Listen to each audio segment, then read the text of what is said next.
মাছ তো বাঙালিদের ঘরে প্রতিদিনই খাওয়া হয়, কিন্তু এভাবে কি কখনো খাওয়া হয়েছে? অবশ্যই খাওয়া হবে। আজকে যদি আপনারা এই রেসিপিটি দেখে ট্রাই করেন, আর এই মাছটা কিন্তু অসাধারণ একটা মজার মাছ।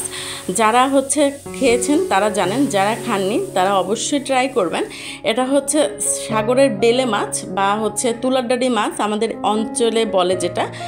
যারা নতুন রাঁধুনি তাদের জন্য কিন্তু এই রেসিপিটি বেস্ট। তো ভিডিওটি না টেনে সম্পূর্ণ কন্টিনিউ করবেন। এখানে মাছগুলো আমি হলুদ মরিচ আর লবণ দিয়ে 20 মিনিটের মতো ম্যারিনেট করে রেখে দিয়েছিলাম। এখন এই যে একটা ফ্রাই প্যানের মধ্যে ভেজে নিচ্ছি।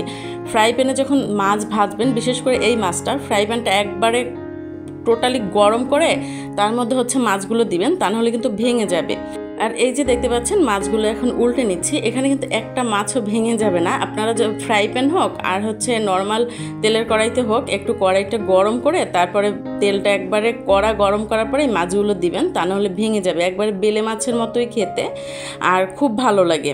তো এই যে একে একে মাছগুলো উল্টে নিচ্ছি। আপনারা যারা আমার চ্যানেলটি সাবস্ক্রাইব করেছেন তাদেরকে অসংখ্য ধন্যবাদ। আর যারা এখনও সাবস্ক্রাইব করেননি অবশ্যই দয়া করে সাবস্ক্রাইব করে পাশেই থাকবেন।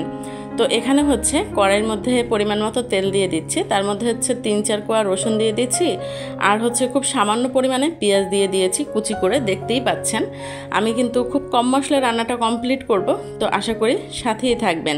তো একটু ভালো করে লালচে করে ভেজে নিচ্ছি। তো এখন অল্প একটু পানি দিয়ে তারপরে এর মধ্যে মশলাগুলো অ্যাড করে দিব।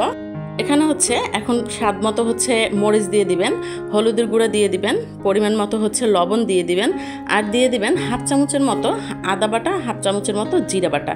এটা দিয়ে সুন্দর করে নেড়েচেড়ে মশলাটা কষিয়ে নেবেন। আর এখানে দেখতে পাচ্ছেন কতটা সুন্দর তেল বের হয়ে আসছে। এই মুহূর্তে কিন্তু বুঝতে হবে যে মশলা কষানোটা পারফেক্ট হয়েছে। এখন ভেজে রাখা যে মাছগুলো ছিল সেগুলো একে একে দিয়ে দিচ্ছি মধ্যে। একটু সাবধানে দিবেন যাতে ভেঙে না যায়, যেহেতু নরম মাছগুলো। তো মাছগুলো নরম বলতে এটা নষ্ট মাছ না, এই মাছের টেক্সচারটাই এরকমের। এই মাছগুলো একটু নরম হয়।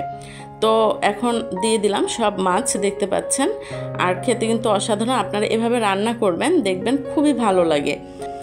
মাছগুলো দিয়ে হালকা করে একটু মশলার সাথে 2 থেকে 3 মিনিটের মতো রেখে দিয়েছি। তো এখন সামান্য পরিমাণে পানি দেব, যাতে মাছটা শুধু হালকা একটু ডুবু হয় এরকমের। অতিরিক্ত পানি দেওয়া যাবে না, তাহলে কিন্তু মাছগুলো ভেঙে যাবে। আর এভাবে রান্না করবেন, দেখবেন খুব ভালো লাগে। গরম ভাতের সাথে কিন্তু খুবই ভালো লাগে। যে কেউ খাবে, যাকে আপনি খাওয়াবেন সবাই খুবই পছন্দ করবে এরকমের মাছ ভুনা। আর এই মাছটা কিন্তু খুব ভালো খেতে, খুব ভালো লাগে গরম ভাতের সাথে, খুবই ভালো লাগে এই মাছটার স্বাদই একটা অসাধারণ একটা স্বাদ। তো এই যে আমার রান্না কিন্তু কমপ্লিট হয়ে গেছে। এখন আমি তুলে নিচ্ছি।